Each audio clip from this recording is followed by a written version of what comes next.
So, as you spent time abroad and then going from different bars and clubs, and what did you learn about making friends with people or putting yourself in a position where you were in a good position by the people that you knew? I mean, I suppose there is a potential element of danger here, but I think my general philosophy is just like, say yes, go with the flow. Well, that's why you're here, man. You came all the way Absolutely, down. Yeah. And so I don't know. I think that's one of the most important things that I do, whether it's from any little town we're playing gigs or any little venue. Last year, I got a chance to play in Beijing, China, at the U.S. Embassy there. Oh my God! Which was like the same sort of thing. It was like this huge cultural bridge where I'm singing these songs. They don't necessarily speak my language, so they don't necessarily mean to them what they're supposed to. But yet somehow I felt a connection. They felt a connection, and there was this. So whether it's Beijing, China, or Kearney, Nebraska, it's the same approach. It's a smile. It's a nod. It's an openness to things that are different, not necessarily, right or wrong, just different, It sounds like your guitar became your camera to become your National Geographic. Well, yeah.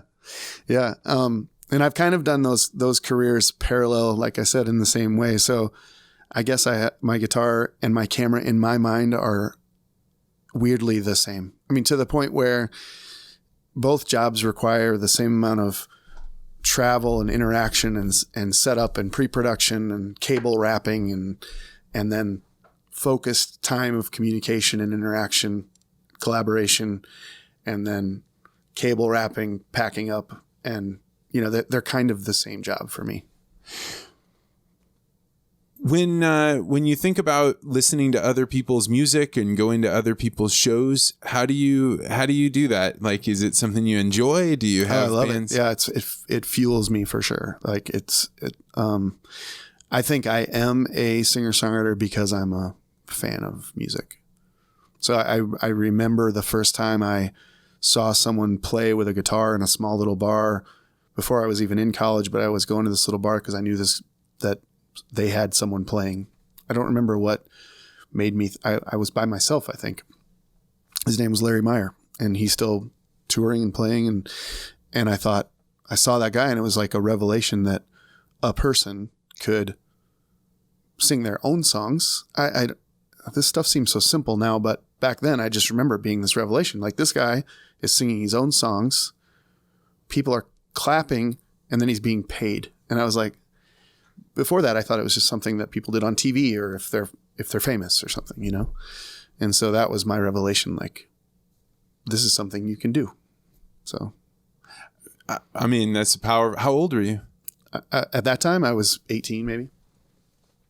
I have the same. So in the last podcast, I talked about this concept called intersubjectivity, and it really is kind of the concept. My buddy Rob Long says it's maybe the meaning of life. It's that I can create something and put it down, and you can pick it up, and you can know or have that same sensation, or we both had this experience together, and so we're not alone. We're together. We understand one another. The world is somehow connected.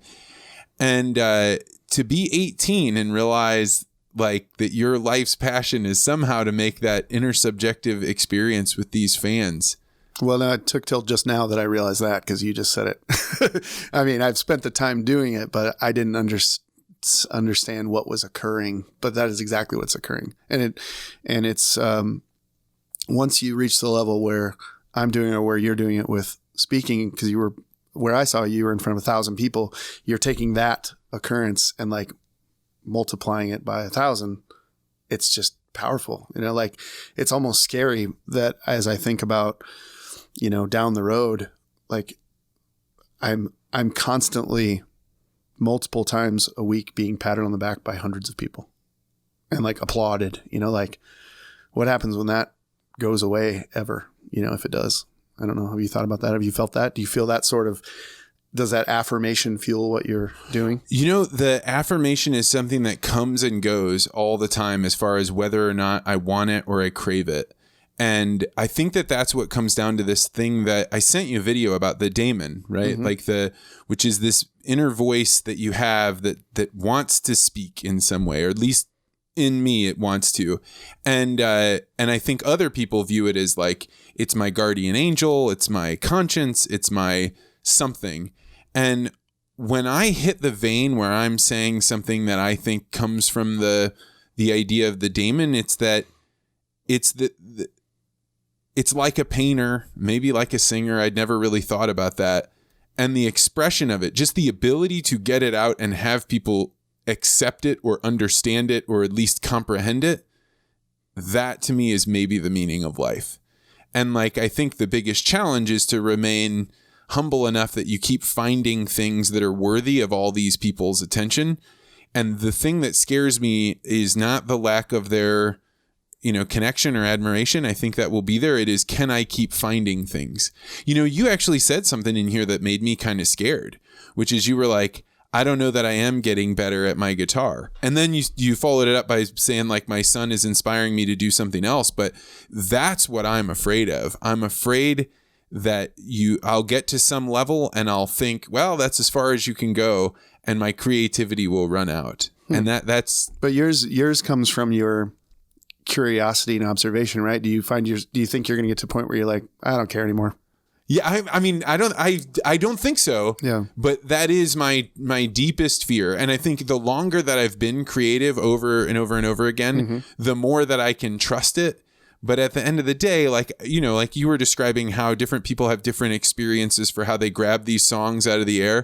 What happens if there's a gap or there's just a bunch of static? That's the kind of thing that there's nobody that could help you. Right. You're out there on your own. And the anxiety of that, the worry of that is in itself can be paralyzing. So that's a great question. For how have you done it all these years? Like, I see your records, the number that you have. I flip through them randomly. I connect with them.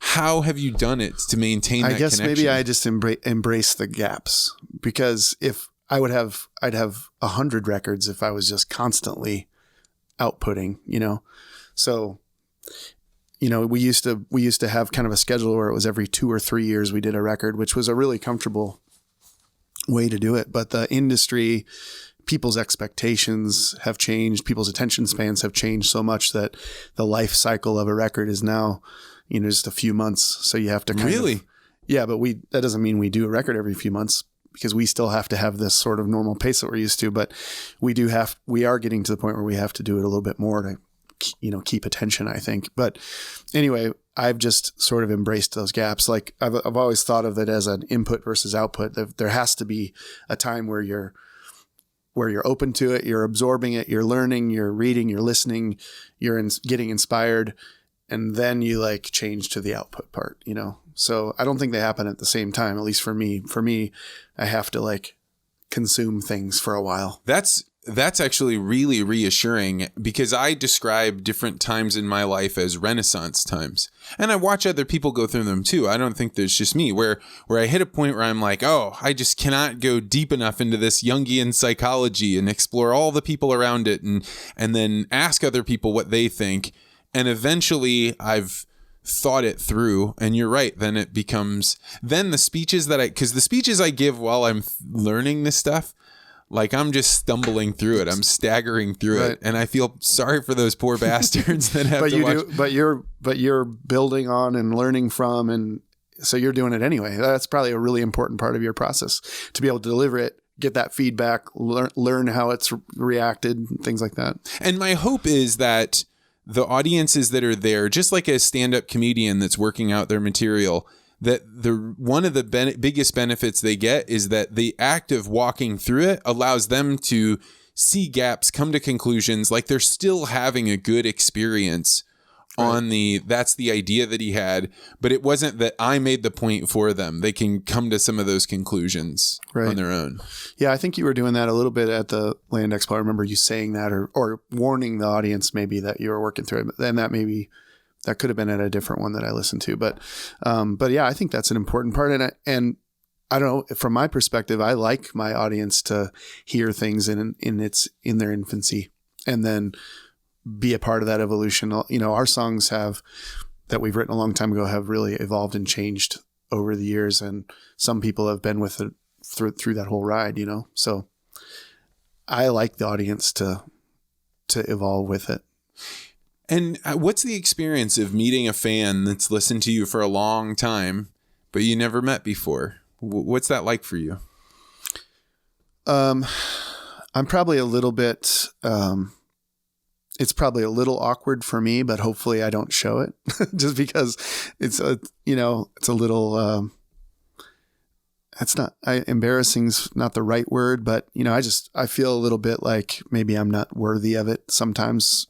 But I'm always very appreciative of it.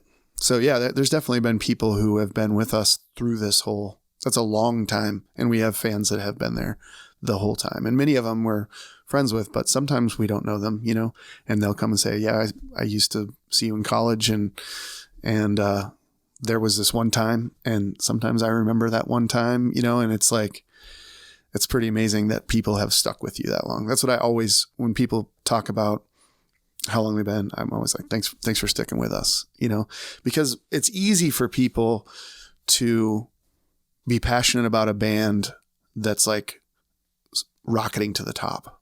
Like it's easy for people to get on that train, you know, and be a part of that success. But people have been with us through these highs and lows and this whole arc, which is amazing to me. And some people have fallen off or lost interest or gone on with other things in life. And it was just a college thing or just a certain period of their life. But there are so many people that have been with it through the whole thing.